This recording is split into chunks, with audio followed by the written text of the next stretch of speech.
Você está ouvindo o Database Cast, o podcast brasileiro que fala sobre banco de dados.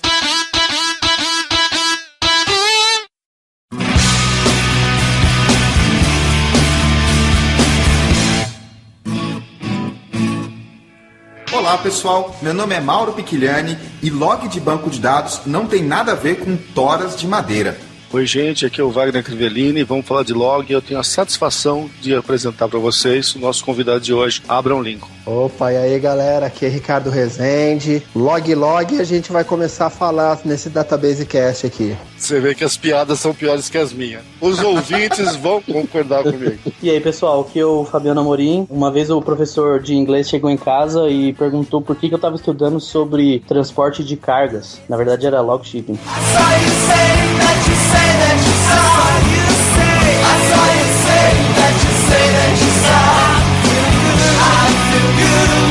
Nesse programa do Database Cast, vamos falar sobre log de banco de dados, um dos principais componentes da arquitetura dos bancos de dados relacionais que trabalham com transação. Temos aqui dois convidados, um especialista em SQL Server e outro especialista em Oracle. Log de banco de dados é aquele ilustre desconhecido. Experimenta ficar sem ele para ver o que te acontece. Ninguém dá bola, todo mundo acha que é o banco de dados. Mas fica sem o log um pouquinho para você ver como é que funciona a coisa. Vamos falar sobre esse assunto com o nosso colega Ricardo Rezende, que deve perder muito tempo do seu trabalho só para cuidar do log. Eu acho que já perdeu bastante cabelo, inclusive. O cabelo tá crescendo, mas o tempo que a gente gasta com log de banco de dados realmente é algo impressionante. A gente tem que tomar um cuidado bem especial com ele, porque é que nem seguro de carro. Você paga para não precisar usar, para não querer usar. Mas quando você precisa dele, se ele não tá lá para te proteger, você tá na roça. Mais sobre log de banco de dados logo após a leitura de e-mails, comentários e tweets.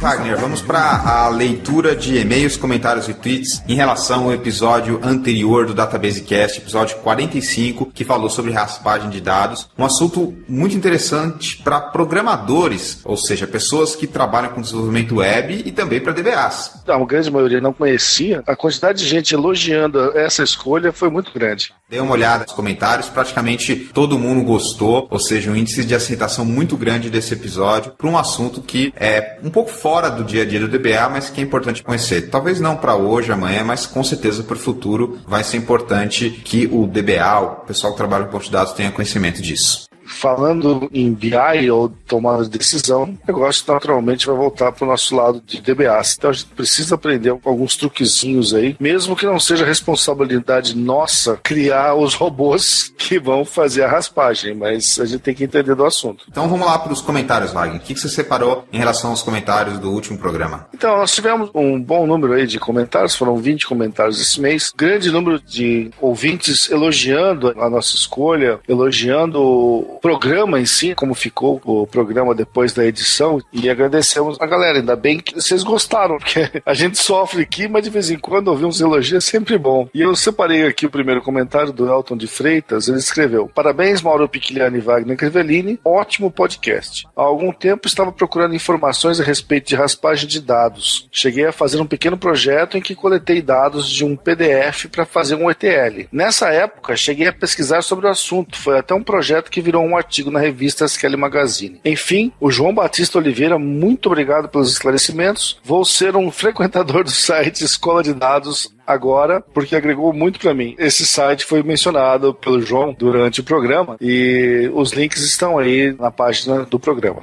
É um site que tem um foco mais em jornalistas, pessoal não tanto da área técnica, mas é interessante ver que nós temos mais um colega escritor da revista SQL Magazine acompanhando o nosso programa. Exatamente. Bom, o segundo comentário do Douglas Paiva, muito bom, parabéns. Como sempre, vocês trazem assuntos interessantes e produtivos, e nem sempre assuntos que abordam diretamente o trabalho do DBA. Exatamente, é o que nós estamos falando até agora. Voltando ao texto, mas que de alguma maneira tem uma relação direta com os bancos de dados. Parabéns, continuem assim. Muito obrigado, Douglas. A gente procura variar bastante, não só assuntos que fogem à área do DBA, mas também tocam ali a parte de programação, a gente fala bastante de carreira também, comenta bastante tópicos que às vezes são até difíceis de encontrar material, por exemplo, esse de raspagem de dados, mas que vão ser importantes. Então, a gente está sempre variando para conseguir ter um conteúdo diferenciado, exclusivo e original. E essa variação acho que é o que faz o programa ficar mais interessante para os nossos ouvintes. Porque se a gente for falar só do tradicional, também não tem jeito. E falar só de novidade também fica complicado. Tem que ter um pé no chão e um pé no futuro. Essa mistura fica bem legal. Finalizando, eu separei também o comentário do Diego Brancanelli. Ele foi bem objetivo. Parabéns pelo cast. Muito bom, alta qualidade no conteúdo abordado. Parabéns pela escolha do convidado. Obrigado, Diego. Obrigado, Diego. A gente convidou o João Neto, que está sempre produzindo conteúdo também aqui para o Masters, faz vários hangouts sobre orientação a objetos, então procura o conteúdo dele no Masters que você vai encontrar também. Em relação aos e-mails, Wagner, recebemos alguns e-mails bem interessantes aqui. Eu separei um do Paulo Gomes Werneck Jr. Ele escreve o seguinte: boa noite, Mauro e Wagner. Eu não conhecia o tema, ele está se referindo ao tema raspagem de dados, e ele disse que achou bem interessante o assunto. No final, o simples Ctrl-C, Ctrl-V que todos fazemos também tem o seu valor, ele escreve. E essa é verdade, Wagner. Você deve ser um usuário muito comum de Ctrl-C, Ctrl-V. Olha, pode falar a verdade, sim. Se bem que na programação em geral a gente tem que evitar fazer Ctrl-C, Ctrl-V de código. A gente tem que ter um design legal, saber separar bem. Não é muito bem visto o Ctrl-C, Ctrl-V na programação em si. Mas quando a gente fala de dados, é importante saber que tem esse recurso. Perfeitamente. Ele segue aqui o e-mail comentando que teve que fazer um trabalho parecido também, com um site de vídeo e está envolvido com raspagem, enfim. Ele disse que foi uma boa referência. Termina o e-mail falando obrigado e parabéns pelo nosso programa. A gente agradece a audiência, Paulo. Um outro e-mail que eu separei também, Wagner, foi do Alan Spínola. Muito bom o podcast. Sem dúvida será o meu canal favorito. Opa, é isso aí. A gente por enquanto não tem um canal, como se fosse um vídeo do YouTube, mas não esqueça de acessar o feed, colocar no seu agregador para ficar sempre atento quando sair um novo episódio. Ele fala que está cursando a Faculdade de Tecnologia de Informática com ênfase em internet e que está no primeiro semestre. Está adorando cada dia. Ele fala que é bem difícil encontrar um grupo que comenta e fala algumas coisas da área como a gente. Termina falando muito bom o programa e continuem com o trabalho. Obrigado, Alan. A gente que agradece esse seu e-mail e, por favor, não esqueça de espalhar o Databasecast para os seus colegas de primeiro semestre do curso da sua faculdade. Exatamente. Com isso a gente termina aqui a leitura de e-mails, Wagner. Lembrando que esse episódio está saindo um pouquinho atrasado por alguns problemas, mas que ele vai estar aí para você e a gente vai continuar a tentar mantendo a periodicidade mensal do programa, mais ou menos um por mês, ou se atrasar um pouquinho, a gente tenta encaixar mais um para ficar 13 por ano. Vamos lá falar sobre logo de banco de dados, um componente arquitetural muito importante que pouca gente dá a devida atenção? Vamos nessa e o assunto promete. Convidados muito bons e espero que os ouvintes gostem. Lembrando que nesse episódio a gente deu uma ênfase no Oracle e no SQL Server, mas muito do que a gente falou vale para diversos bancos de dados, então é só uma questão de você aprender os principais conceitos e tentar adaptar para o seu banco de dados. Eu lembro que você até comentou alguma coisa do DB2,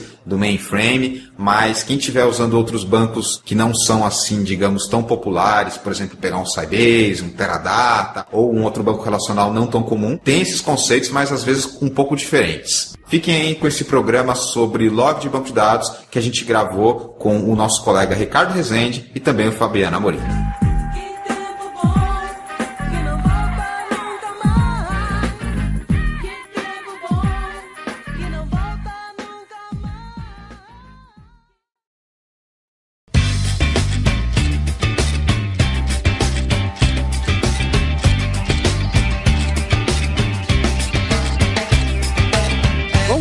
Do ilustre e desconhecido, o log. Sempre falo isso, ninguém sabe o que é log, todo mundo acha que o importante mesmo são os dados, o banco de dados. Experimenta ficar sem o log para ver como é que fica a sua vida. Galera, queria que vocês explicassem um pouco para o nosso ouvinte como é que funciona a operação de log. Só para ficar claro, a palavra log é muito utilizada em computação e praticamente todo sistema tem algum tipo de log para gravar o registro de acesso, fazer auditoria, e a gente vai falar sobre log de banco de dados, que é um pouquinho diferente. Realmente Normalmente, na área de informática, a gente tem log para tudo quanto é lado. Mas quando a gente fala de log de banco de dados, falando agora especificamente em Oracle, ele é um camarada fundamental quando se pensa numa política de recuperação. A gente ouve muita gente falando de política de backup. Política de backup é uma balela. Eu costumo dizer para os meus alunos que você não tem que se preocupar com a política de backup, você tem que se preocupar com a política de recuperação. O backup faz parte da sua política de recuperação, mas não adianta nada você ter um backup feito todo dia bonitinho, só que você nunca testa esse backup, por exemplo, para ver se você consegue restaurar o banco novamente. E dentro dessa política de restauração, um dos arquivos, ou grupo de arquivos que é fundamental, é justamente os arquivos de log do banco de dados. No caso do Oracle, toda transação que você executa no banco de dados, toda DML, para ser mais específico, insert, update, delete, DDLs também, um create table, por exemplo, DCLs, control language, ele registra cada comando, cada transação que é enviada para o banco de dados, ele registra o comando, o texto do comando nesse arquivo de log. E ele registra numa sequência cronológica, utilizando os milésimos de segundos de cada transação. Inclusive, ele grava a transação e se logo após a finalização da transação for feita através de um commit, ele grava o commit. Se for feito através de um rollback, foi desfeita a transação, ele grava o rollback. Então, no momento de uma recuperação do banco de dados, você restaura o backup e você aplica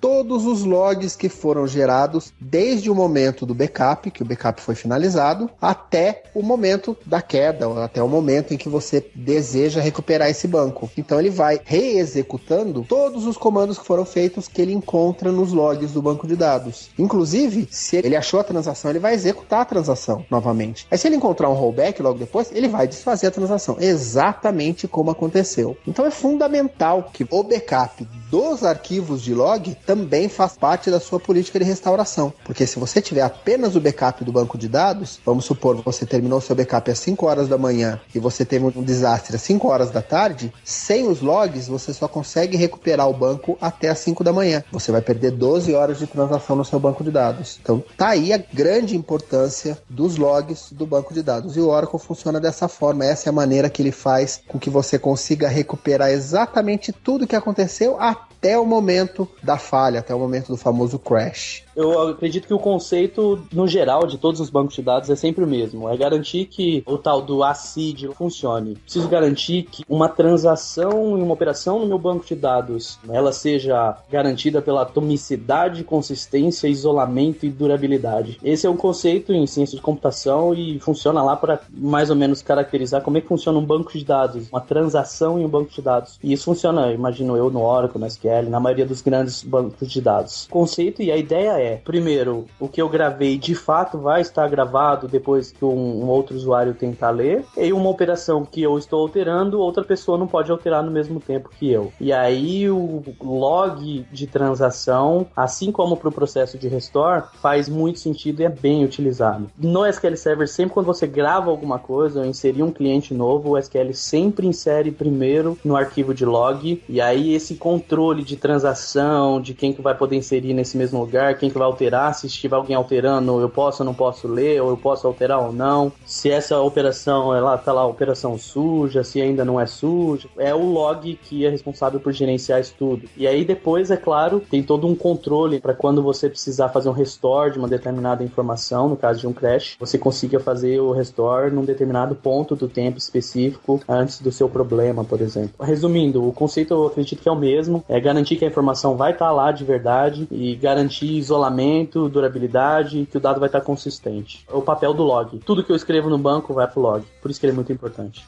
Tem vários conceitos aí que vocês citaram, transação, recuperação, backup, mas eu lembro que quando eu comecei a aprender banco de dados, um dos componentes que o professor me explicou foi o log. Ele começou assim: no final das contas, tudo vai ser gravado num arquivo, ponto. Não importa se está na memória, não importa se você está usando DML, não. Vai ser gravado num arquivo. Então, os arquivos de dados são um componente muito importante. Legal. Só que ele explicou o seguinte, que além de ter os arquivos de dados, você tem os arquivos de log, para que você consiga ter a recuperação que vocês falaram. E aí a recuperação é um conceito bem amplo e envolve vários aspectos. Mas existe essa divisão entre gravar os dados nos arquivos de dados e no arquivo de log ele grava as instruções SQL, que até o Ricardo comentou. Por que ele faz isso? Porque teoricamente ele duplica o dado no arquivo de dados e o dado junto com a instrução SQL dentro do arquivo de log. é justamente para você poder fazer a recuperação. Ele citou o exemplo clássico, você está usando o banco de dados, cai a força. Então você não sabe o que aconteceu. E a hora que você liga de novo o banco de dados, ele vai ler o log de dados, no que ele chama de processo de recovery, e vai fazer duas coisas. Ele vai fazer o roll forward, ou seja, pegar as transações que estão completas, que estão gravadas no log e gravar nos arquivos de dados,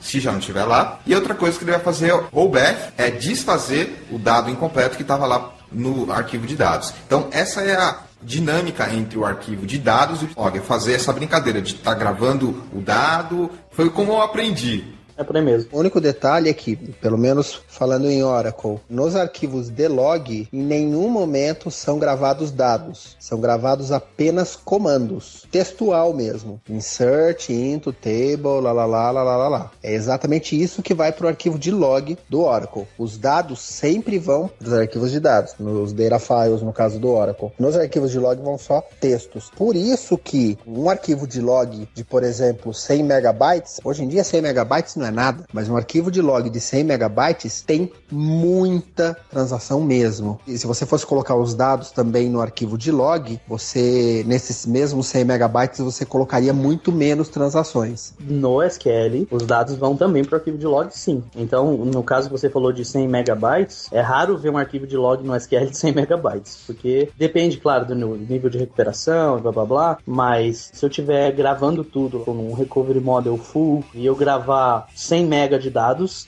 é provável que eu veja mais de 200 até, mais até quase o dobro de dados no log, porque quando o SQL grava a informação no log, de uma pancada só, ele já assume que se você precisar fazer o recover dessa informação, ele vai precisar do mesmo espaço. Quando ele aloca no arquivo de log a informação, ele já pega um pouquinho a mais, prevendo que se você precisar fazer o recover, o rollback, ele vai usar esse espaço. E acaba no rollback usando o dobro do espaço e por aí vai. Por isso que no SQL Server, especificamente, o processo de rollback é uma transação, é um processo muito triste, muito chato, demorado e doloroso. Tá a carinha triste. E aí quando, por exemplo, o cara usa a compressão de dados nativa, muito bem. Putz, a compressão do SQL, legal, funciona muito bem. Só que no log ele não grava comprimido. Aí, legal, o dado lá no arquivo de dados mesmo tem 10 mega, mas no log vai pra, sei lá, 100. Como ele grava o dobro, você precisava de 10 no arquivo de dados, mas no log você tá usando lá 250. É meio tenso. Então, pelo que eu entendi, no SQL Server, você gravando cada transação que é feita, ele duplica os dados. Então, grava o arquivo de dados e grava no log também os dados? Não, ele grava só no arquivo de log, e aí depois tem uma operação que a gente chama de checkpoint, que lê do log e grava finalmente nos dados, e aí pode tirar ou não do log. Aí você pode tirar do log se você quiser. É, depende do nível de recuperação.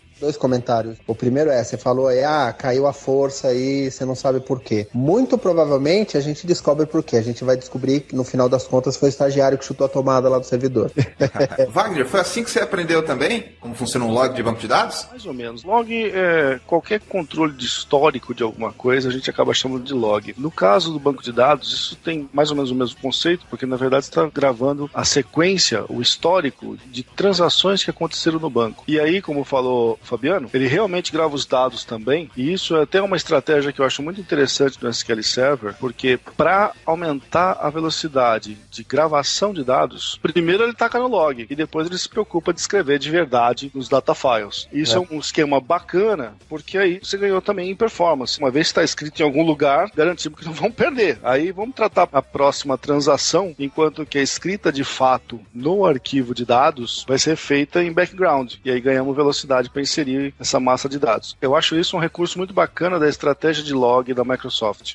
Isso mesmo que você falou que acontece. Só uma questão de nomenclatura, a gente está falando em log, mas o SQL Server usa o nome Transaction Log e o Oracle usa o nome Redolog File. Exatamente. De redo. Isso, redo, exato. Só explicar um pouco a estratégia que o Oracle usa, puxando esse gancho do que o Wagner falou em termos de performance, a estratégia que a Microsoft adotou, a Oracle usa uma estratégia um pouco diferente. Você tem 2 tipos, vamos dizer assim, de arquivos de log. Tem o redo log file, ou seja, arquivo de log para refazer, de redo, e tem o archived redo log file, ou seja, o redo log file que foi arquivado. Como que isso funciona? O online redo log file, que a gente gente simplesmente chama de redo, você tem que ter no mínimo 2, que ele vai trabalhar, na verdade, num ciclo. Toda transação que vai acontecendo, o Oracle vai gravando o comando, pura e simplesmente o comando, nesse arquivo de log. Vamos supor que a gente definiu como 100 MB o tamanho online redo log file. Na hora que esse arquivo encheu, nesses 100 megabytes de comandos textuais, aí o Oracle ele faz o que a gente chama de switch. Ele para de gravar nesse arquivo e passa a gravar no segundo arquivo. E nesse momento, o primeiro arquivo que ele estava gravando, como ele não está sendo mais escrito nele, ele faz uma cópia em uma outra área, que é o que a gente chama de área de archive. E aí e grava uma cópia dele nessa área de archive. Você define o nome e dá uma numeração sequencial. O segundo online redo log file que está sendo escrito agora, no momento que ele enche, é feito um novo switch. Aí ele vai passar a escrever no primeiro online redo log file. Vai fazer a cópia do segundo online redo log file na área de archive, dando o próximo número da sequência. E o primeiro online redo log file que ele começou, aí ele vai passar a sobrescrever. Mas a informação que estava lá, ele já gravou na área de archive. Então, por isso que no momento que você faz a recuperação, você faz a restauração dos arquivos de dados, você começa a aplicar os archives, que são a cópia dos redo log files sequencialmente. Ele aplica o último archive, ou seja, as transações que estão no archive mais recente, e aí ele passa a executar as transações que estão no online redo log file. Então, esse é o funcionamento da estratégia de redo que o Oracle tem.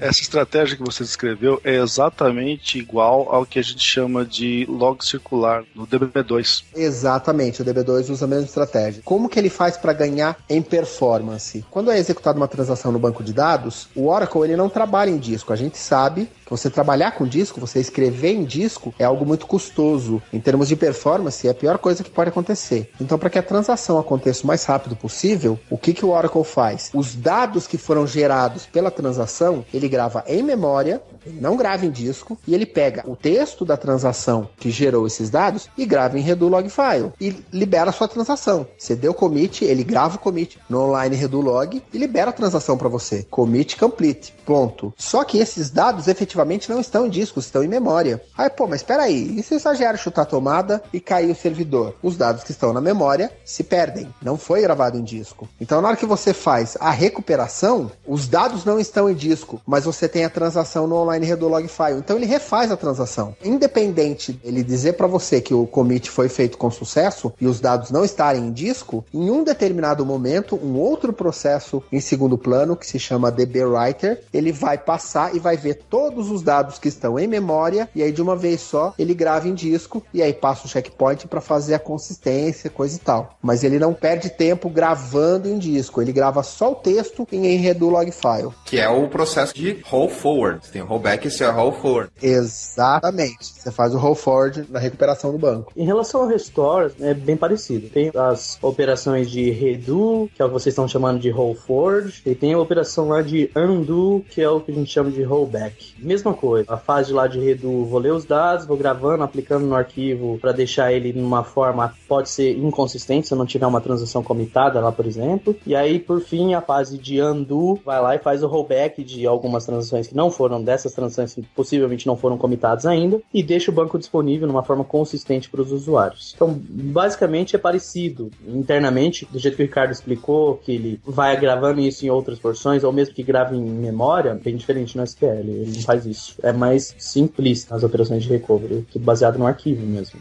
O SQL Server permite você ter mais de um arquivo de log file agrupados, e aí ele vai gravar um pouquinho em cada. Ele tem um esquema assim, não é talvez circular. No SQL, lembre do Recovery Model, que é o Full, Simple e o Bucklogged. Para que eu consiga fazer backup de logs, a gente tem que estar trabalhando com esse tipo de recuperação, ou Full ou Bucklogged. Eu consigo fazer o famoso um backup full por dia, e a cada 10 minutos eu faço um backup do log. E aí o que ele vai fazer? Se eu fiz um backup full à meia-noite, ele copia todos os dados nesse arquivo de backup full. E à meia-noite 10 eu startei um backup de log. No meu backup de log eu vou ter apenas a diferença do que foi gravado no log desde o último full ou desde o último log. Então significa que se eu fizer outro backup à meia-noite 20, eu vou ter os dados desde o último log. E aí eu consigo aplicar o restore dos arquivos de log também. Depois, na hora que eu estiver fazendo o restore, seleciono o meu último backup que eu tenho todos os dados, que é o meu backup full nesse caso, e aí posso ir aplicando restores de backup de log. Tem também os backups diferenciais, que pouca gente usa, mas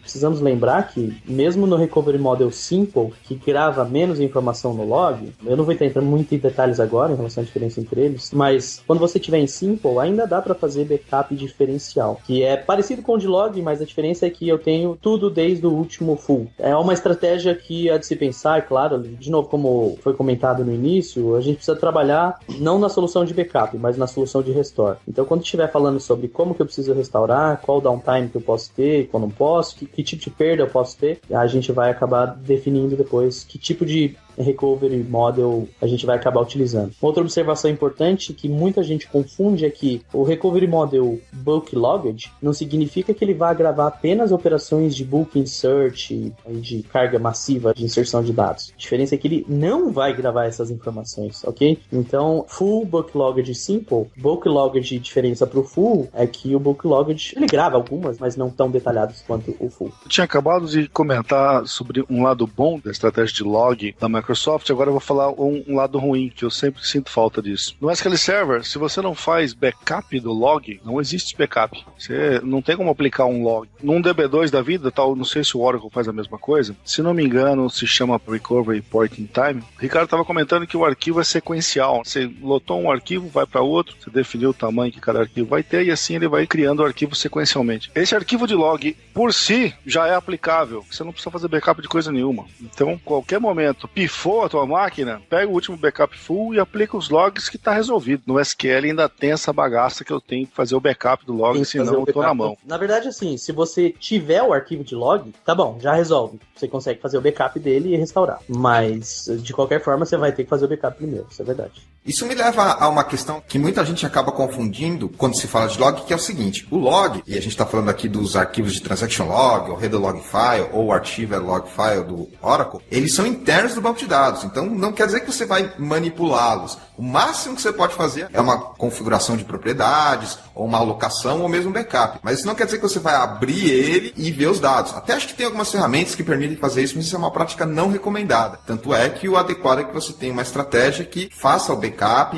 e o restore, dependendo da situação, do log, mas não manipular ele diretamente. Não é como você pegar, por exemplo, um log de um servidor web, que você abre lá, está em texto e você consegue ver. Não, é diferente a brincadeira. É diferente a brincadeira. No SQL até tem algumas funções internas do sistema que dá para você ler o que está lá dentro. É difícil de interpretar, claro, tem muito mais coisa do que você precisa. Existem sim ferramentas que conseguem ler esse log para você e te mostrar isso de uma forma um pouquinho mais bonita. É um arquivo binário, geralmente muito grande, que o ideal é você não mexer muito nele. Deixa ele lá nos diretórios e só manipula quando você trabalha com as ferramentas de backup. Que, aliás, está muito ligada com log. É praticamente impossível falar de log sem falar de backup.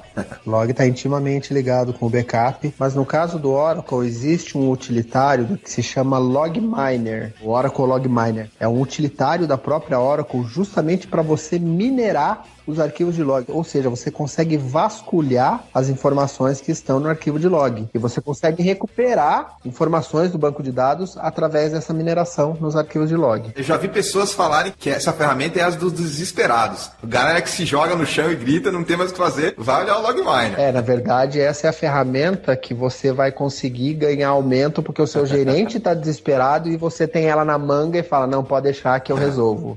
Mas negocia antes, viu? Comunidade SQL Server, no geral, sempre quis ter algo do tipo, mas não tem, eu acho pouco provável que a gente vá ter algo parecido. Aliás, é relativamente meio comum a gente se desesperar por causa de problemas de log. Em relação a outros bancos de dados, o Wagner citou o DB2, mas o MySQL e Postgres, que são os outros bancos de dados relacionais, também trabalham da mesma maneira. Em particular, o Postgres tem mais opções, porque ele é mais próximo do Oracle, tem recursos legais. O MySQL depende do engine, mas também tem opções quando você trabalha lá com o InnoDB. E os bancos de dados no SQL praticamente não tem esse conceito de log, porque a maioria deles não trabalha com transações. Os que trabalham com transações têm alguma coisa de log, mas é muito, muito mais simples. Não chega aos pés da quantidade de recursos para manipular crescimento, opções, gerenciamento, alocação, que os bancos de dados relacionais.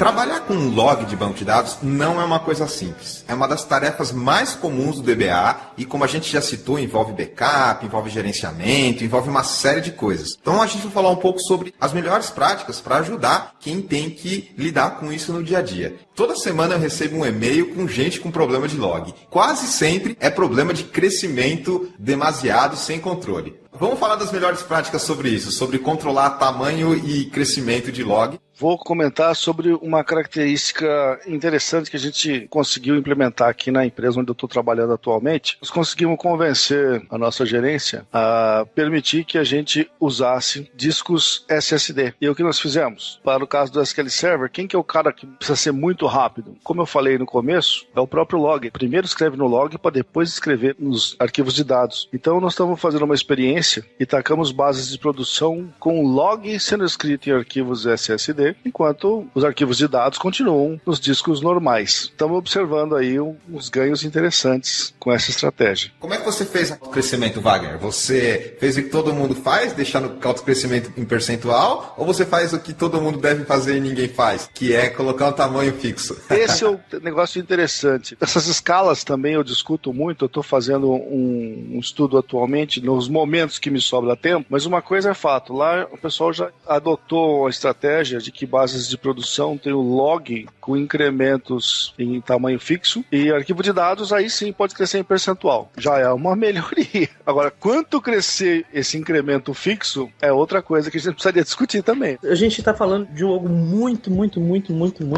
importante no SQL, porque é muito comum pessoas terem problema por conta, ou cresceu em demasiado, cresceu até acabar o espaço em disco, o arquivo de log, ou se você configurar lá para que ele cresça, por exemplo, de 1 em 1 mega, eu acabo gerando muitos virtual log files. Internamente, o arquivo de transaction log é dividido logicamente em pequenos segmentos, que a gente chama de virtual log files. E aí, ele se baseia nesse percentual ou nessa quantidade de megabytes que você pede para ele crescer. Então, se eu peço para ele crescer de 1 em 1 mega, inevitavelmente eu vou crescer um monte de vezes e eu vou ter vários virtual log files em um arquivo de transaction log. E existem vários estudos de que muitos virtual log files acabam com performance dos comandos de modificação no geral, em insert, delete, update. Então, você acaba tendo um problema. Fora o problema de acabar o espaço em disco, você não limitou lá, mas internamente se parece que está tudo bonitinho, mas eu tenho vários pedacinhos, virtual log files dentro do arquivo de log file, e isso atrapalha em relação à performance. Sem dúvida nenhuma, a pior prática, infelizmente muito comum, é simplesmente subir o banco e seguir a vida. Isso significa usar o banco de dados, bem provavelmente,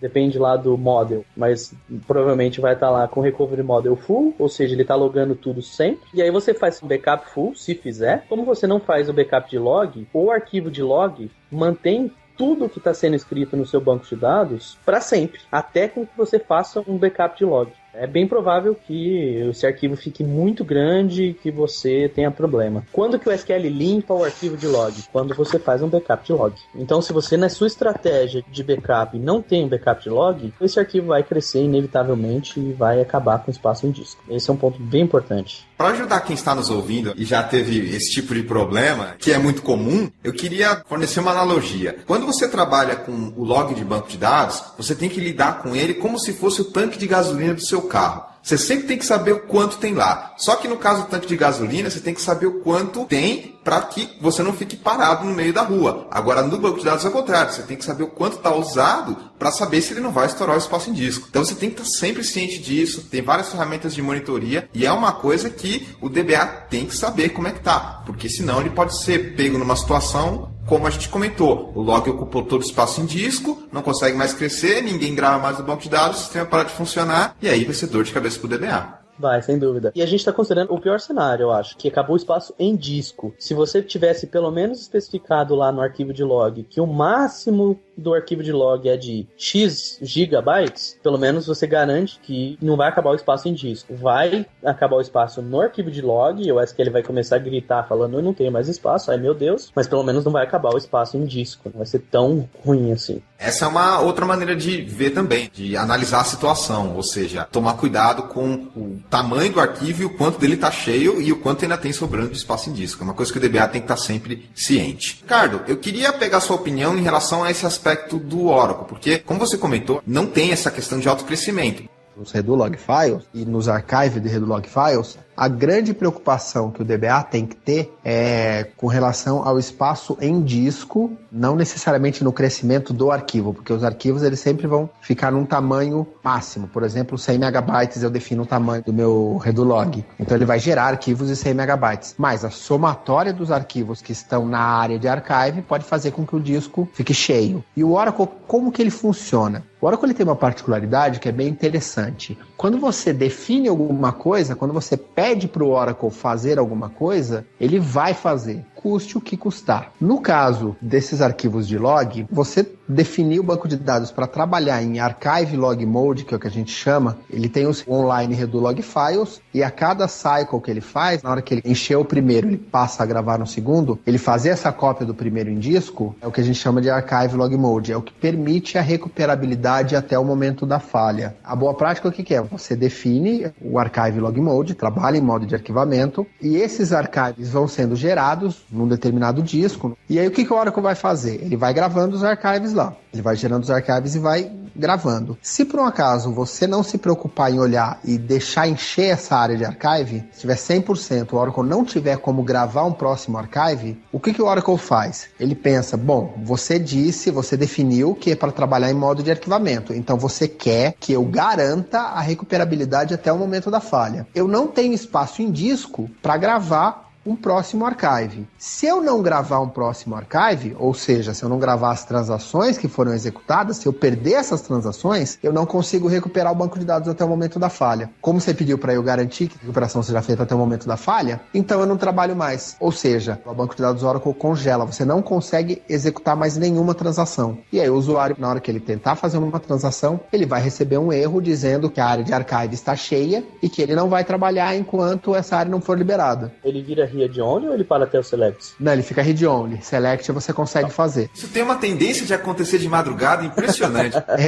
Exato. Final de semana também. Final de semana é onde são executados os processos em batch, processos em lote. Então as grandes cargas de dados normalmente são feitas de madrugada. Então a geração de arquivos de log acaba sendo muito intensa. Então qual é a boa prática no caso do banco de dados Oracle? O que a gente costuma fazer é um backup full, backup completo, nightly basis, toda noite, toda madrugada. Você põe, por exemplo, 2 horas da manhã para fazer um backup completo. Então ele vai copiar todos os arquivos de dados e os arquivos de archive logs que tem naquele momento. Então você tem a sua área de archive que não precisa ser muito grande. E você vai ter a sua área de backup, e ela sim é grande. A preocupação que você tem é a seguinte, você fez o seu backup full, às 2 horas da manhã, por exemplo, e a cada 15 minutos, esse é um padrãozinho que eu adoto, dependendo da movimentação, da intensidade de carga durante o funcionamento do banco de dados. Mas a cada 15 minutos, eu entro com um processo de backup para fazer o backup desses arquivos de Redolog, dos archives, que daí ele vai limpar dessa área de archive e mover para a sua área de backup juntamente com o seu backup full. E aí o que acontece? No dia seguinte, às 2 horas da manhã novamente, que ele for fazer um novo backup full, todos esses archives que foram gerados entre o backup de ontem até o backup de hoje passam a ser lixo. Eu não preciso mais dele, porque eu tenho um backup mais recente. A ferramenta de backup, o Recovery Manager, o famoso RMAN, o que ele vai fazer? No momento em que ele tem um backup full efetuado com sucesso, ele apaga o backup anterior, tudo isso é configurável, tá? Mas ele apaga o backup anterior e todos os archives anteriores a esse backup novo. Então a boa prática o que é? Você fazer um backup completo, um backup full, e a cada 15 minutos você vai limpando os archives e trazendo para sua área de backup. Você garante que você vai ter a máxima recuperabilidade e você também tem certeza que a sua área de archive não vai encher e o seu banco não vai congelar. Mas também é importante você sempre ter aquele seu shellzinho script para ficar monitorando e te mandar um SMS, alguma coisa assim, se essa área de archive atingir um threshold, por exemplo, 80%, coisa e tal. Aí você conecta lá para ver o que está acontecendo antes que encha.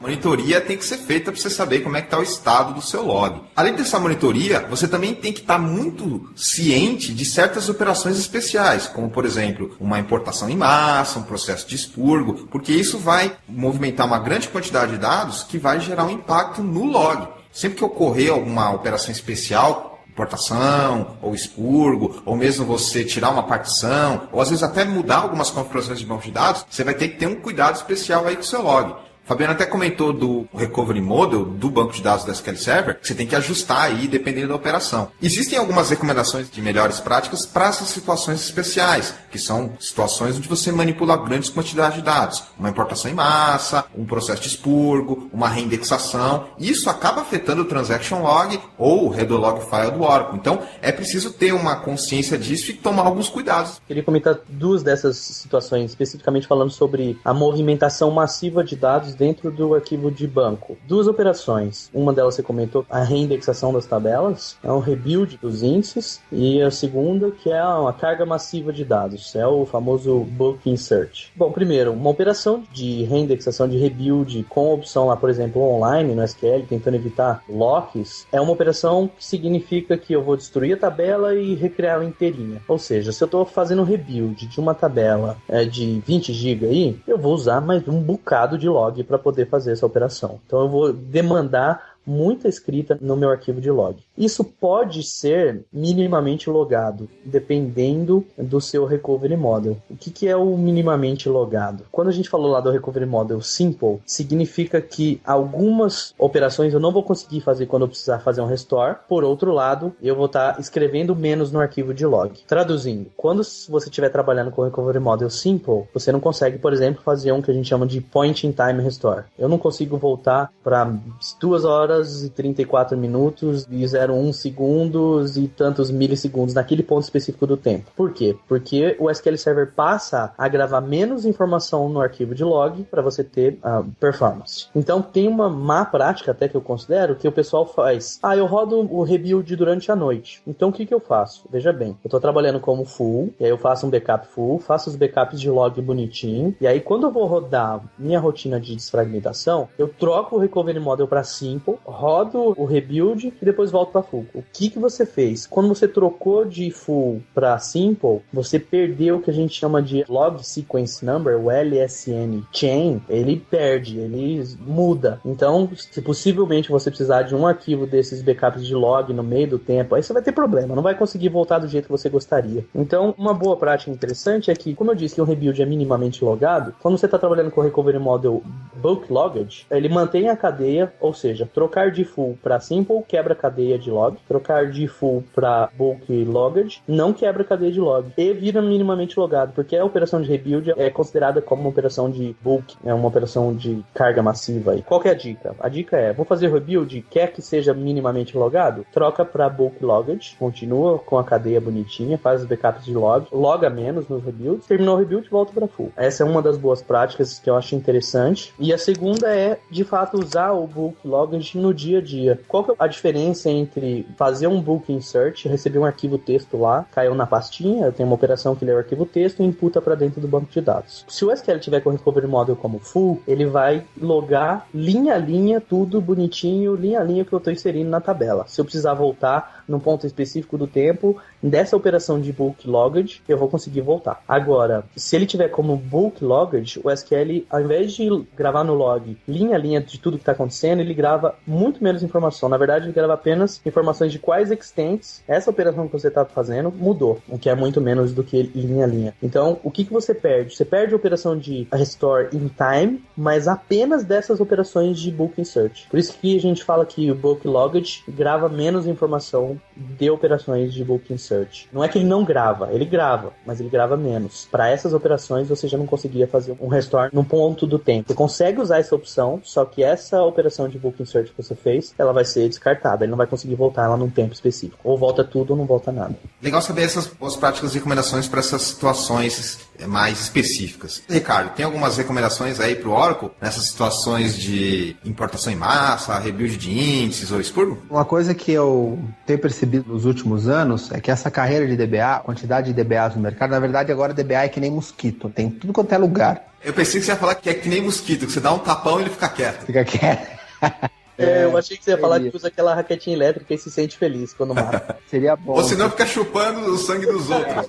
Esse também a gente tem vários DBAs que são assim. Mas o que acontece é que você tem muitos DBAs que não se preocupam em analisar a fundo, primeiro entender como o banco de dados funciona e segundo, acompanhar e entender comportamento do seu banco de dados, do banco de dados que você toma conta para aquela aplicação específica. Especificamente no caso de Redulog, bom, a primeira coisa, quando a gente tem situações de bulk insert, coisa e tal, uma das primeiras coisas que a gente fala para o pessoal da aplicação é avisar o DBA quando uma carga dessa vai ser feita. Porque daí o que você pode fazer? Você pode colocar esse seu scriptzinho que roda a cada 15 minutos para fazer o backup dos archives, você pega e configura ele para rodar a cada 7 minutos, a cada 5 minutos. Porque se você vai ter uma carga maciça, você vai ter uma geração maior de archives. Se está gerando mais archives, você tem que ir tirando de lá mais rapidamente para não encher a sua área de archive e não congelar o banco. Já com relação a rebuild de índice, expurgo ou importação de dados, que são operações que, se você não fizer nada, ou se você pegar o DBA Júnior, eu não digo nem DBA Júnior, DBA Baby e até mesmo DBA Fraldinha, eles vão fazer, simplesmente deixar a coisa acontecer, esse tipo de operação gera muito archive. Então, algumas coisas que você pode fazer é, no momento que você vai fazer a reconstrução de um índice, por exemplo, você altera uma propriedade do índice chamada login. Então, você altera o índice, a alter index, o nome do índice no login. Para quê? Para, no momento que estiver sendo feita a reconstrução desse índice, ele definitivamente não gera log. Ele não grava nenhuma informação no arquivo de log. É uma reconstrução de índice. Se der algum problema, você reconstrói de novo, você cria o índice novamente, se for necessário. No caso de um insert maciço,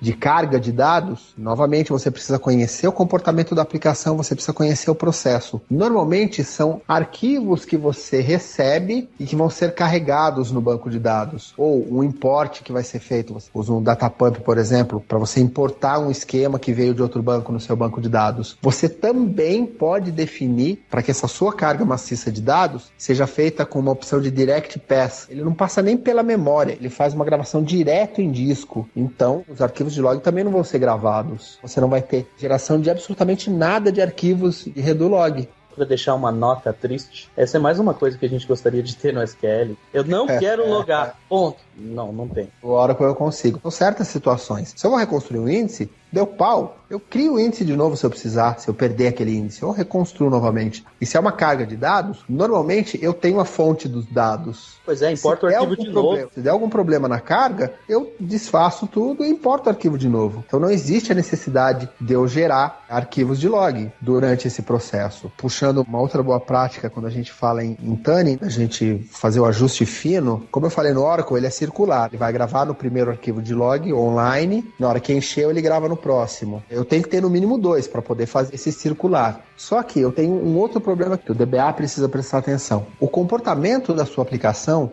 e, consequentemente, do banco de dados, durante o dia não é constante. Você tem momentos de pico, que podem ser de noite, podem ser durante o dia, se o banco for muito transacional, coisa e tal. Imagina que eu estou trabalhando no modo de arquivamento, Archive Log Mode, que é uma boa prática, eu trabalhar em modo de arquivamento para garantir a recuperabilidade. Só que eu tenho os meus arquivos de log muito pequenos. Por exemplo, a gente definiu para 20 mega. Aí você imagina a seguinte situação. Eu estou no momento do dia em que está acontecendo muita transação. O arquivo de log enche. Ele faz o switch para gravar no segundo arquivo de log. E nesse momento ele vai fazer a cópia do arquivo de log para a área de archive. Enquanto ele está fazendo essa cópia, como eu estou com uma quantidade de transações muito alta e ele já está gravando no segundo arquivo de Redu, ele enche o segundo arquivo de Redu e ele vai tentar fazer o switch novamente para o primeiro. Só que o primeiro ainda está fazendo a cópia para a área de archive. Então o que acontece? O Oracle ele não pode gravar nesse primeiro novamente enquanto está sendo feita a cópia, para não dar problema, né? Ele trava aquele arquivo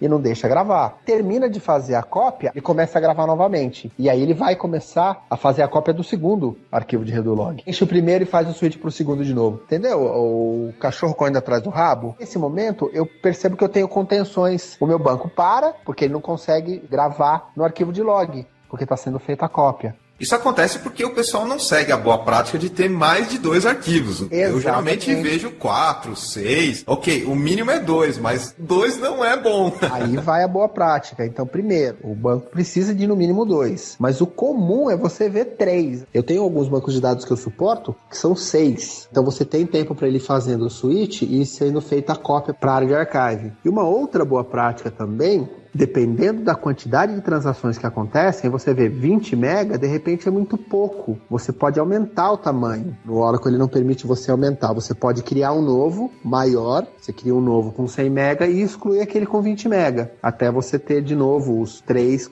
com 100 mega, por exemplo. Aí você fala, tá, mas aí nos momentos em que o banco tiver com menos transações, vai demorar para encher. Os arquivos de log que foram arquivados, eles não precisam necessariamente ter o mesmo tamanho. Tem 100 mega, por exemplo. Automaticamente o Oracle, na hora que encher o 100 mega, ele vai fazer o switch. Mas se você quiser, a qualquer momento, você pode manualmente forçar um switch. Alter System Switch Log File. Você vai ter um archive que foi gerado, que tem lá, por exemplo, 50 mega, porque foi forçado um switch. Naquele seu scriptzinho a cada 15 minutos, qual que é a primeira coisa que você coloca no script? Para ele forçar um switch. Então ele já vai gerar um archive, independente de estar cheio ou não, aquele online redo log file. Você não tem aquele, vai demorar muito tempo para gerar o próximo archive, porque é o momento do dia que eu não tenho tanta transação. Então eu não preciso me preocupar com isso. Eu posso me preocupar com a performance, porque no momento que eu quiser fazer um switch, eu vou lá e faço. Então são as 3 boas práticas. Eu não gerar absolutamente nada de redo durante as cargas, durante os rebuilds e tudo mais. Eu aumentar o número de redus para fazer o cycle e eu aumentar ou diminuir, gerenciar o tamanho desses online redo log files de acordo com o comportamento do meu banco de dados.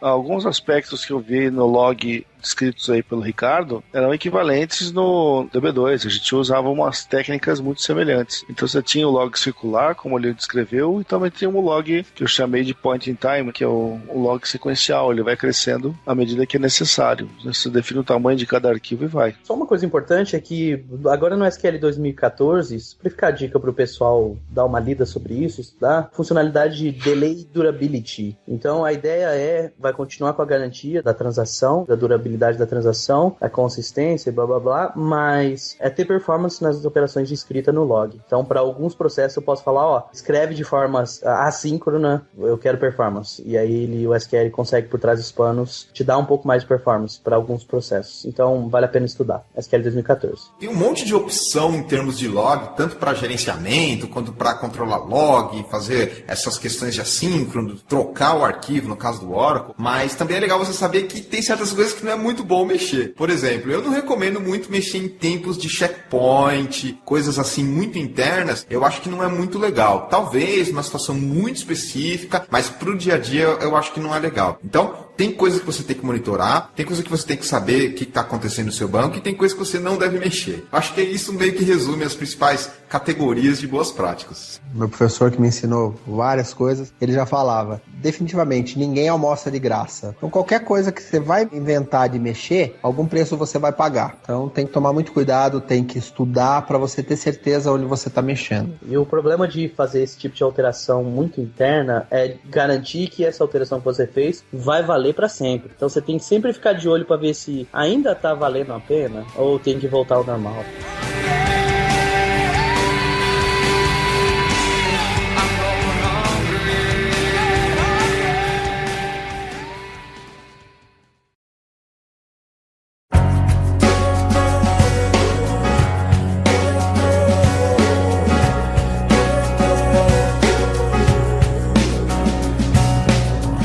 A gente já aprendeu sobre log, tá na hora da gente comentar alguns cases que deram trabalho pra gente. E, obviamente, que estejam ligados com os arquivos de log. Como a gente já falou, esse é um componente muito dinâmico do banco de dados. Então ele está sempre mudando, sempre gravando dados, tirando dados, fazendo o switch de arquivos, e isso acaba gerando diversos problemas e situações que são importantes da gente saber como lidar. Então, vamos abrir essa parte aqui para o pessoal comentar os seus principais cases. Situações em que a área de archive encheu e o banco parou, são, não diria corriqueiras, mas elas acontecem mais do que a gente gostaria. Tá errado, né? Porque não deveria acontecer, mas tudo bem.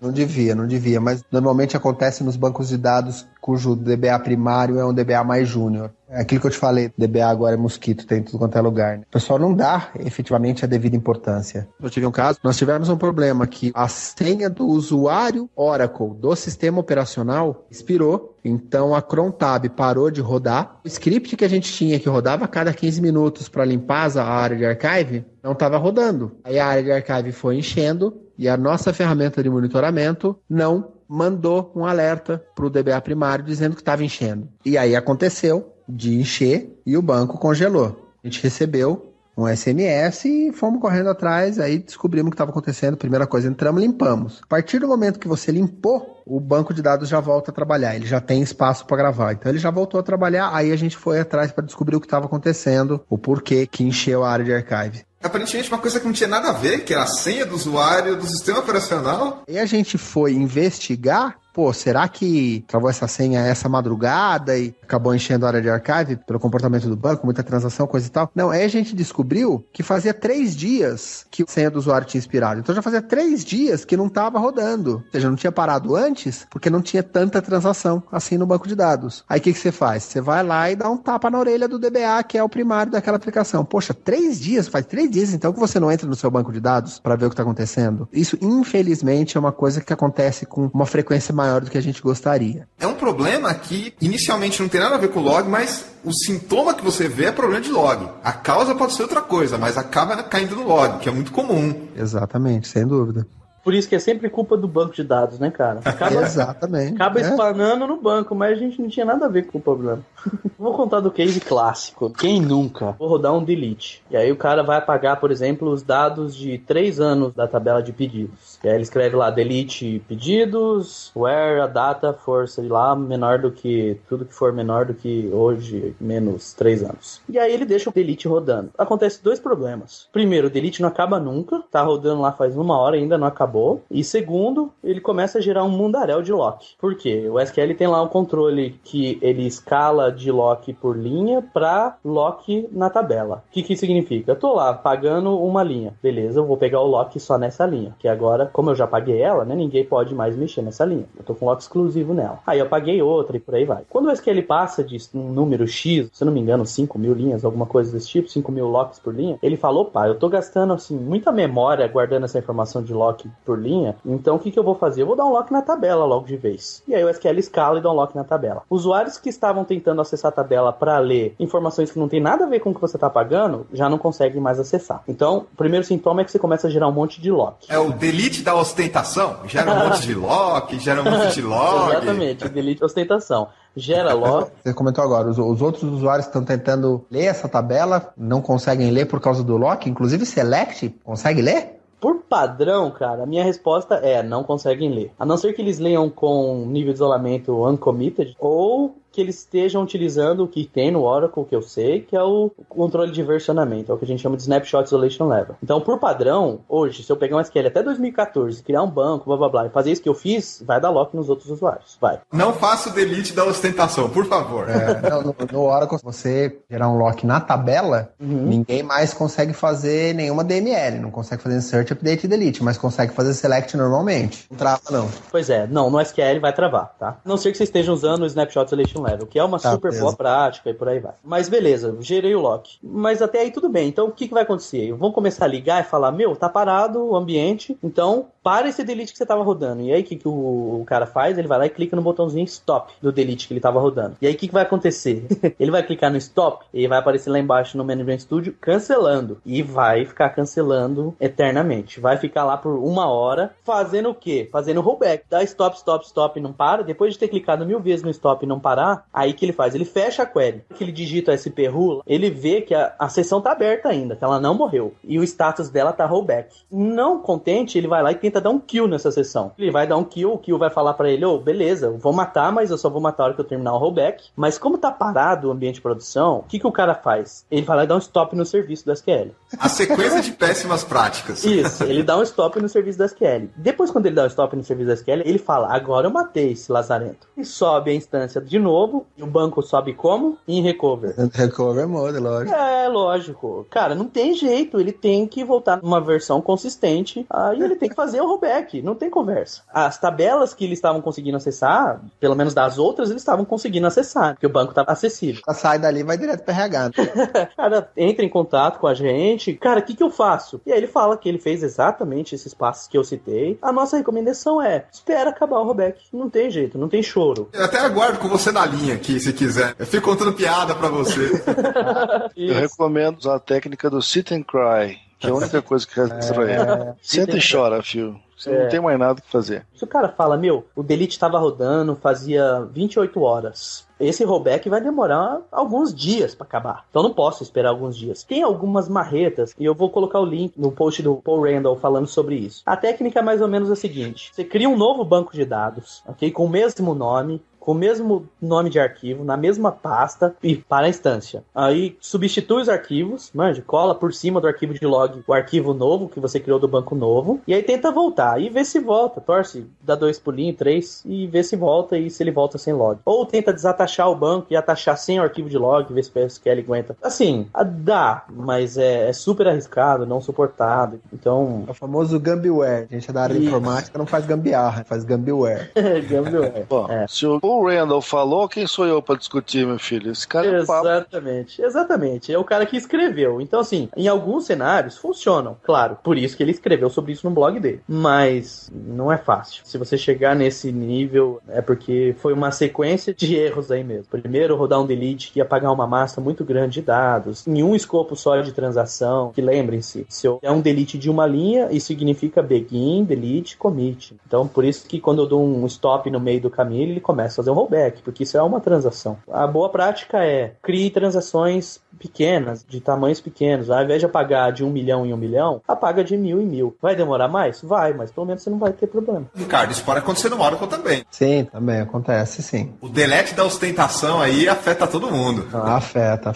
Ele não tem como. Mas aí no caso do Oracle, ele começa a dar problema de snapshot to old para outras transações, porque ele começa a gerar muito undo. Então, na hora que a gente começa a ver esse tipo de coisa, a gente já chama o usuário, já mata a sessão. Mata o usuário também.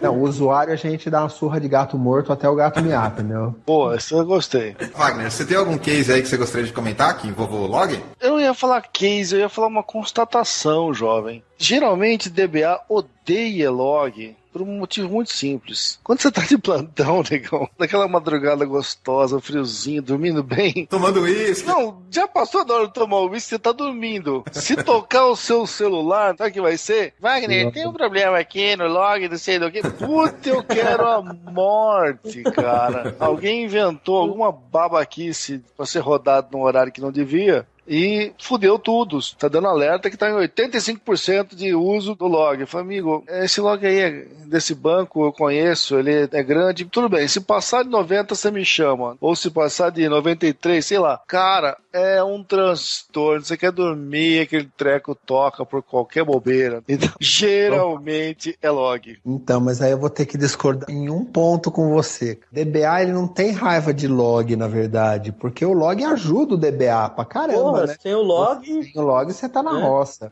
Não, eu não tenho esse horário. Eu gosto durante o dia. Não, mas eu não tenho problema. Eu não fico com raiva do log. Eu fico com raiva do developer que rodou aquela query, que tá fazendo aquilo lá. Convenhamos, pessoal, os desenvolvedores e o pessoal que trabalha com análise, enfim, os não DBAs, eles têm muito pouco conhecimento de log. Que não deveria, né? E deviam ter um pouco mais de modéstia a respeito do conhecimento que eles têm de SQL. Eu falei já que me chamaram de teórico, não sei o que. Eu falei, negão, é porque viram um artigo meu que eu tava fazendo uns comparativos de performance e tal. Ai, não sei o que. Nego, baixa a orelhinha e mostra o plano de execução pra mim. Se o seu tá melhor, mostra o plano de execução. Vamos comparar, não tem problema. Tudo documentado, tudo é resolvido. Isso é uma coisa que eu até comento com os alunos quando eu tô dando até aula de administração. Eu falo pra eles que é o seguinte: todo bom desenvolvedor, ele precisa fazer um curso de administração de banco. Eu concordo plenamente. E todo bom administrador precisa fazer um curso de desenvolvimento. É verdade. Tá? O administrador, ele precisa conhecer desenvolvimento para conseguir tunar uma consulta, conseguir tunar uma procedure e coisa e tal. E o desenvolvedor, ele não precisa fazer um curso de administração de banco para ser um DBA. E sim para ele continuar sendo um developer, mas um bom developer. Porque se ele conhece a estrutura do banco, se ele sabe como o banco vai encarar aquela consulta que ele vai mandar para o banco, ele já pensa umas 5 vezes antes de escrever aquela consulta. Porque ele já sabe como que vai receber, qual o impacto que vai gerar aquilo. Eu costumo traduzir o que você está falando, Ricardo, numa outra expressão. Eu costumo dizer que todo mundo tem que ter um pouquinho de humildade e tentar pensar do lado do outro. Se eu estou dando uma sugestão, não é porque eu sou chato, simplesmente. Eu sou chato por outros motivos. Não porque eu estou dando uma sugestão. Então, bicho, eu não vou me dar pitaco em programação, porque não é minha praia. Já mexi com isso um dia,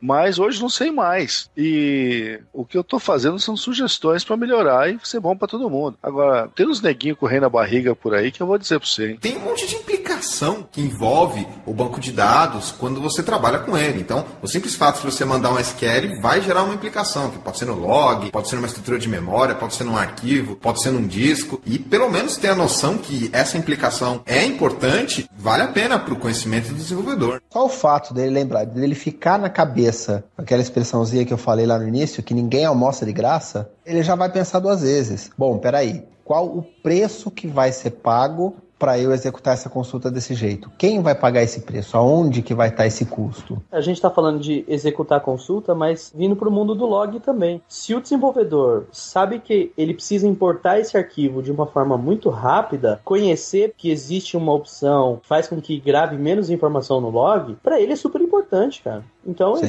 ele tem que conhecer desse recurso. E esse recurso eu considero até como parte do desenvolvimento, não é nem administração não, porque ele está desenvolvendo e vai usar um recurso do banco de dados. Se é administração, se é desenvolvimento, eu acho que é a mesma coisa. Eu concordo inteiramente com você, Fabiano. Eu também falo isso e eu digo que isso aí é otimização da sua aplicação. Exatamente. Né? Você está fazendo um negócio de boa qualidade, simplesmente. Está na moda de falar de entregar coisas com o menor tempo possível e todo mundo quer entregar lixo e dizer que aquilo lá é bom. Não é bom. Tem coisa que não dá, cara. Chega um limite que, pelo amor de Deus... Deixa eu comentar um case aqui que eu tive envolvido com essa história de log. Eu fui prestar uma consultoria que envolvia o banco de dados de um sistema já existente. E era um sistema que passou por um monte de gente, tinha todo tipo de desenvolvedor e fazia um monte de coisa. E óbvio que sistemas que foram feitos dessa maneira e não tiveram a preocupação com o banco de dados têm problemas de desempenho. A princípio nem sabia que era log. Esse sistema ele tinha uma particularidade, havia um processo automático de digitação e também coleta de dados por sensores, então tinha muito dados, muito LTP mesmo. Porém, tinha uma opção que era justamente a importação em massa. E essa importação em massa era feita assim, na hora que chegava o pacote com os documentos. Então, no meio do sistema, você tinha uma importação em massa, enquanto todo mundo estava usando. Ou seja, era o pior cenário para um log, tá tudo misturado. E ele não foi feito pensando que isso geraria uma implicação grande no banco. Então, você tinha uma lentidão que eu não sabia quando acontecia. E como eu não estava no mesmo local onde as pessoas estavam usando o sistema, eu não tinha essa noção. E essa importação em massa que fazia as coisas ficar lento. Eu só via lá o log crescendo do nada. Aí você fica que nem barata tonta. Meu Deus, o que está acontecendo? Liga lá para saber o que o usuário está fazendo. E você tem a sorte de ligar para o usuário que fala, nada demais, estou fazendo tudo que estava fazendo antes. Ou seja, o problema de log virou uma questão de detetive. Aí tive que ir lá no local, conversar com os usuários. Nos dias que eu fui não aconteceu esse processo de importação, porque não era todo dia que chegava o pacote. Aí acabei descobrindo que quando chegava esse pacote, o pessoal importava tudo de uma vez só. E aí não tinha jeito. Eles não tinham o conceito de stagings, tem uma base separada só para importar e tal. Não, era tudo num banco só. Foi um problemaço para tentar resolver essa situação. É uma questão que envolvia muito mais a prática do dia a dia e montar uma arquitetura que suportasse essa prática do dia a dia do que efetivamente uma questão técnica. Porque às vezes a gente só está preocupando com log, com coisas mais específicas. Tem também essa questão de atender a necessidade do usuário. Nesse caso, foi uma sugestão de arquitetura que eu propus. Põe um banco separado para fazer as importações, e depois eu jogando aos poucos e tal, mas que envolvia basicamente o log, porque a gente monitorava o log, via crescer de uma maneira inexplicável e afetava tudo. Tem mais 2 cases que eu queria comentar. Trabalhei numa empresa,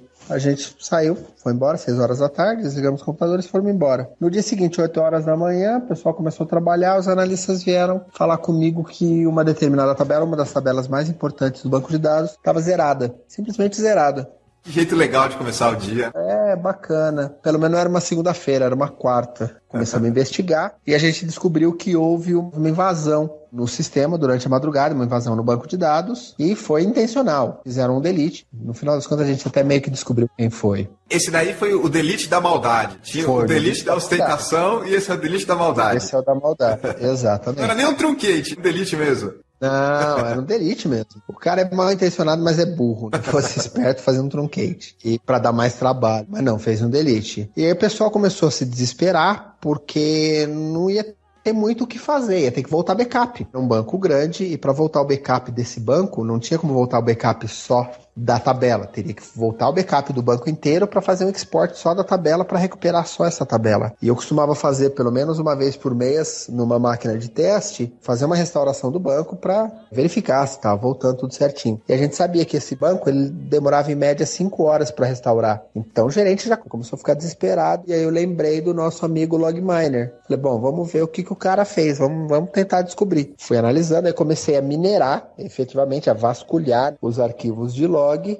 encontrei o delete da maldade. Então uma coisa interessante do Oracle é que nesse arquivo de log, ele grava o comando que foi executado, nesse caso o delete, coisa e tal, ele grava o comando de redo, ou seja, o comando para refazer, em caso de eu ter que restaurar, de eu ter que recuperar todo o banco, mas ele também grava a informação de undo, ou seja, qual o comando inverso ao comando que foi executado. Então, o delete que ele executou, eu tinha o insert inverso. Naquele caso, era uma coisa de 3 milhões de linhas. Na hora que eu usei essa mineração, eu tinha lá os 3 milhões de inserts de cada uma das linhas. Enquanto o pessoal estava lá desesperado tentando ver a melhor estratégia, eu já fui lá, eu já usei o Logminer, já recuperei, daqui a pouco fui lá, sim, coisa de 15, 20 minutos, foi até rápido. Eu usei também as estratégias de book insert, coisa e tal. Depois de 15, 20 minutos eu cheguei, pessoal, pode voltar a trabalhar, já tá tudo lá de novo. E isso aí me rendeu 17% de aumento. Fiquei bastante feliz.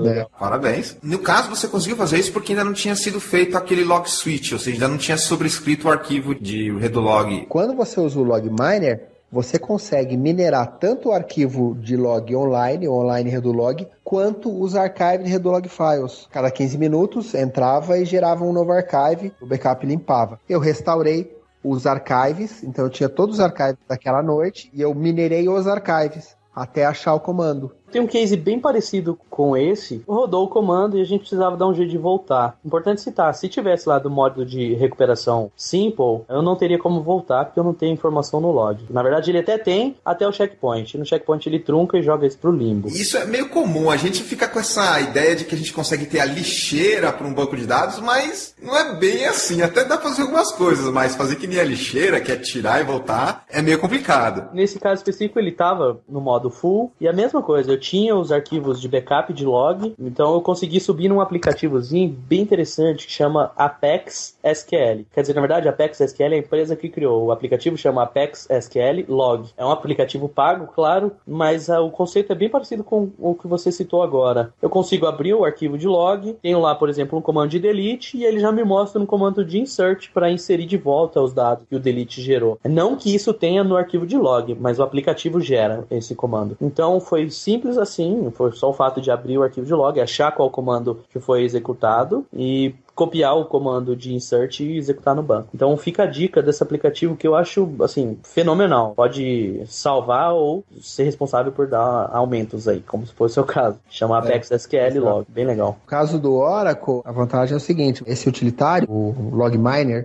você tem uma licença do Oracle, você pode usar o Logminer, ele não é uma ferramenta à parte, você não paga nada além disso, do que você já paga no banco. O arquivo de log, ele já grava automaticamente o comando de undo. Boa prática é você não falar para os desenvolvedores, para o pessoal da aplicação que o Logminer existe, tá? Existe isso. Não facilita eles fazerem a besteira. Esse aplicativozinho, acabei de abrir o site aqui e o preço é de $1.600. Então, assim, não acho tão barato assim para poder falar, olha, se um dia eu precisar, tenho ele, tá? Dá os 17% de aumento do salário do Ricardo? Se dá, vale a pena. É, vale a pena. Agora a licença do Oracle dá o aumento, Ricardo? Ah, não, deu bem mais, viu? Bem mais o aumento, você quis dizer. Bem mais do que o aumento, a licença. Esse último case é um case interessante, foi com um ex-aluno meu, que é um DBA hoje, ele é um DBA Júnior, e a empresa que ele entrou, a empresa não fazia backup. Eles tinham um export, que era feito do banco de dados. O pessoal tem mania de achar que export é backup, mas export não é backup. Então ele foi implementar uma política de restauração, utilizando o Recovery Manager. E aí ele, muito sagaz, ele aprendeu no curso que ele fez comigo que você consegue fazer backup incremental, você dá para ganhar tempo, coisa e tal. Pelo tamanho do banco nem justificava muito, mas achei bacana a iniciativa dele. Ele fazia um backup full, que era o backup nível 0, e depois no dia seguinte ele fazia um backup nível 1, depois mais um backup nível 1, depois um backup nível 0 novamente. Ele foi fazer um teste de recuperação. Levou para uma máquina de teste, o backup dele, e começou a restaurar. E aí ele me pingou que ele não estava conseguindo abrir o banco. Fui ajudá-lo e fui verificar o que estava acontecendo. A primeira parte do processo é a restauração dos arquivos. Então ele me mandou o log, não os arquivos de log, agora é o log da execução da restauração. Ele me mandou o log da restauração, e aí eu comecei a perceber. Ele restaurou os arquivos de dados do backup nível 0, depois ele continuou a restauração do nível 1, do nível 2, para pegar o delta, para pegar o diferencial. Só que aí na hora que ele estava tentando abrir o banco, ele estava reclamando que estava dizendo que o arquivo não foi recuperado o suficiente. E aí eu comecei a perceber o log, e aí eu perguntei para ele, tá, mas você recuperou e aplicou os archives? Aí ele virou e perguntou para mim, ué, mas precisa dos archives? Falei, bom, aí você não vai conseguir recuperar. Ou seja, nesse caso, é primordial você ter os archives, porque você vai restaurar os arquivos do nível 0. Você vai ter que aplicar todas as transações que ocorreram desse nível 0 até o seu nível 1. Você restaura os arquivos do nível 1 e aplica novamente os archives que você tem até o momento do crash. Então ele fazia um backup incremental, mas ele não trazia os archives junto.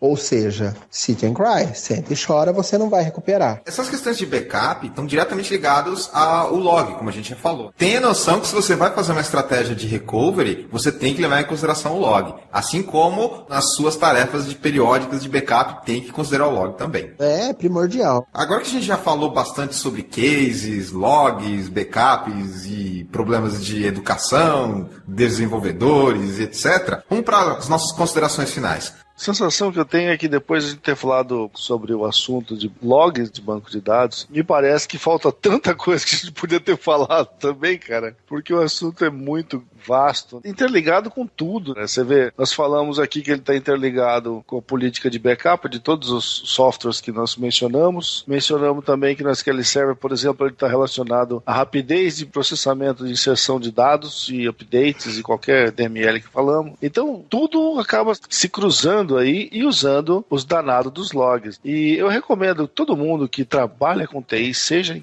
qual cargo for, dá uma olhadinha nesse assunto, tenta se inteirar um pouco mais, como é que funciona, para que serve e como que se usa, quais são as melhores práticas, porque isso com toda certeza vai otimizar a performance da tua aplicação. Se você é um desenvolvedor, um arquiteto, qualquer coisa, tenta aprender um pouco mais sobre o assunto. Fabiano, obrigado por participar aqui com a gente mais uma vez. E quais são as suas considerações finais e recomendações em relação ao log de banco de dados para os nossos ouvintes? Eu que agradeço. Sempre um prazer bater papo com vocês. Eu aprendo demais com vocês e eu gosto muito de fazer parte disso. Minha recomendação é: façam o treinamento que o Luciano fez na Sr. Nimbus e que a gente chama de treinamento on demand. Tem bastante coisa especificamente sobre SQL Server. Desenvolvedor, você precisa saber como funciona, não precisa saber dos detalhes, é claro, mas você precisa saber que existe o recurso para poder desenvolver bem. E administrador, é óbvio que ele precisa saber e saber muito bem. Ricardo, obrigado por participar aqui com a gente, sendo nosso especialista de Oracle, e tem agora um tempinho para você fornecer suas considerações finais e recomendações para quem está envolvido com esse assunto de logs de banco de dados. Obrigado, Mauro. Obrigado, Wagner. Eu que tenho que agradecer mais esse convite. É um prazer enorme gravar um Database Cast. O Fabiano falou bem, a gente sempre aprende alguma coisa. Acho que ninguém pode ter a soberba de falar que sabe tudo. Então a gente só troca experiência e essa troca de experiência enriquece todo mundo. Com relação a dicas aí, mais ou menos o que o Fabiano falou mesmo. Estudem, vão atrás, tem muito material, a internet é muito vasta. Uma coisa interessante da Oracle, nem todo mundo usa. A documentação da Oracle, ela está disponível online, completa, qualquer ferramenta da Oracle, banco de dados, inclusive, toda a documentação, ela está disponível. Você vai lá, se cadastra no site, não paga nada para fazer o seu cadastro e você tem acesso a toda a documentação. Uma parte da documentação que eu recomendo fortemente é um dos livros da documentação chamado Concepts. Esse livro, todo mundo tem que ter lido pelo menos uma vez na vida, principalmente se quer ser um DBA. Para o desenvolvedor também é a mesma coisa. Procure conhecer o comportamento do banco de dados, se especialize. Você não tem que saber a fundo para ser um DBA, mas você precisa conhecer para você se tornar um melhor desenvolvedor. Vale a pena. Banco de dados é uma coisa muito bacana, mas você tem que saber mexer com ele. Para quem está iniciando na área, procura conhecer os detalhes mais teóricos, como funciona essa parte de log, gravação, toda essa parte mais conceitual, sem estar focado num produto específico. Uma vez que você tenha aprendido esses conceitos principais, aí sim você pode ir para os detalhes de um banco de dados específico, como o Oracle, SQL Server, MySQL, DB2, enfim. Porque quando você sai dessa parte mais teórica e cai na prática, aí você vai ver um monte de opção, um monte de configuração, um monte de boa prática e coisas que você vai ter que conhecer no dia a dia. Log é importante porque você vai precisar monitorar, você vai precisar saber como é o estado, você vai precisar manipular, vai precisar fazer manutenção, vai estar envolvido com backup, enfim. É um componente extremamente importante do banco de dados. Até certo ponto ele é gerenciado automaticamente pelos processos internos e até certo ponto você precisa colocar a mão e resolver algumas coisas. Mas, em geral, ele é o que pode garantir que o seu banco vai estar no ar, ou seja, em alta disponibilidade ou não. Às vezes não é só uma questão de hardware, que geralmente é o principal vilão, às vezes é alguma coisa de log que não está bem configurado, não está bem controlado ou bem monitorado. Com isso, então, a gente termina mais um episódio do Database Cast. Obrigado a todos, um grande abraço e até o próximo, pessoal.